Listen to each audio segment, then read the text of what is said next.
Imagine a world where AI can engage in deep, meaningful conversations. Believe it or not, that hook was written by ChatGPT. I asked it to make a hook for this talk.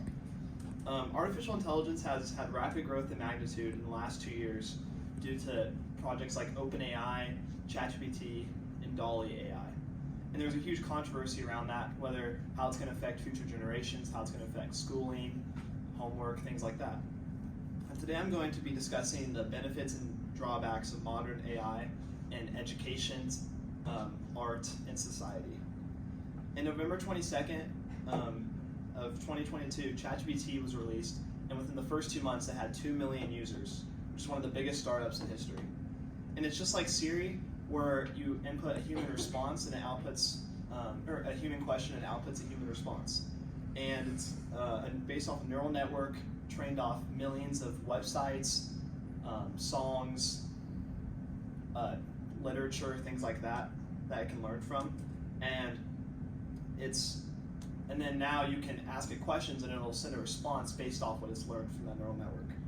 And Sam Altman, the CEO of OpenAI, which owns ChatGPT, was on Joe Rogan episode 2004 about 2 weeks ago on October 6th, and he mentioned he has great reservations, as CEO even, over the rapid growth and power of AI and the drawbacks it can have on society.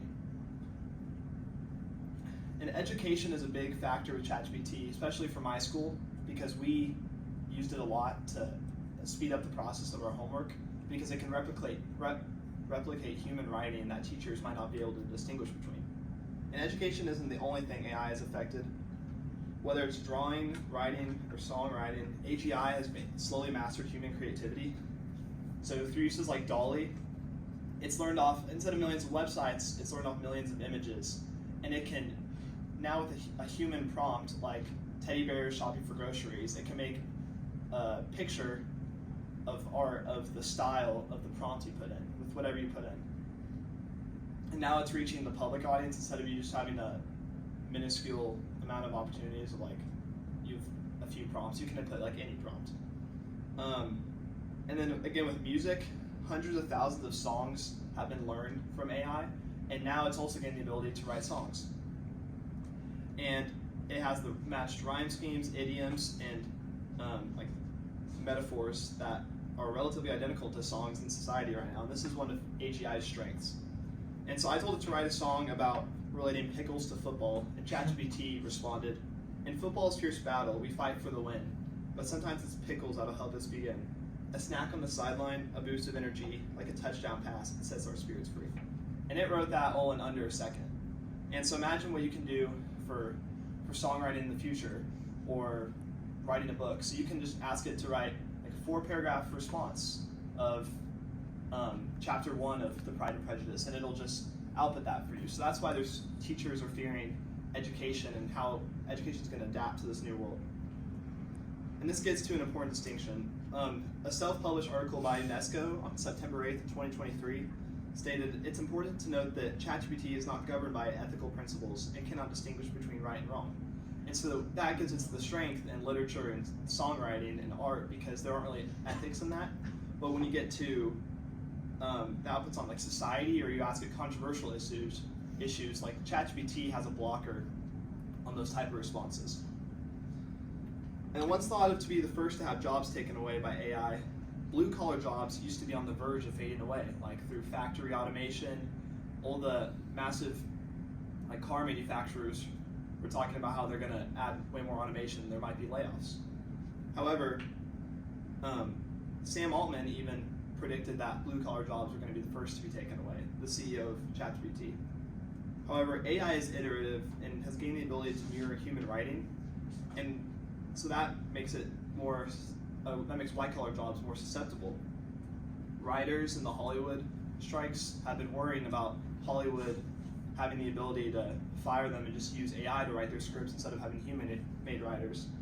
And one could also make the argument of how human writing is way more creative than AI, because the AI is based on old writing, so it won't be able to think of anything new. And then also with lawyers, there's affidavits, lawsuits, there's certain syntax for manuscripts that lawyers have to follow that AI can replicate in a matter of seconds, instead of law firms being able to hire massive amounts of just recent graduates to do that work for them.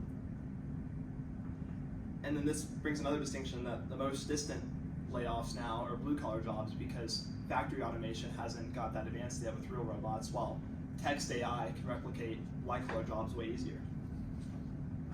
And the Frontiers of Education released a study in 2022 written by Demper that they did a radiology report using ChatGPT.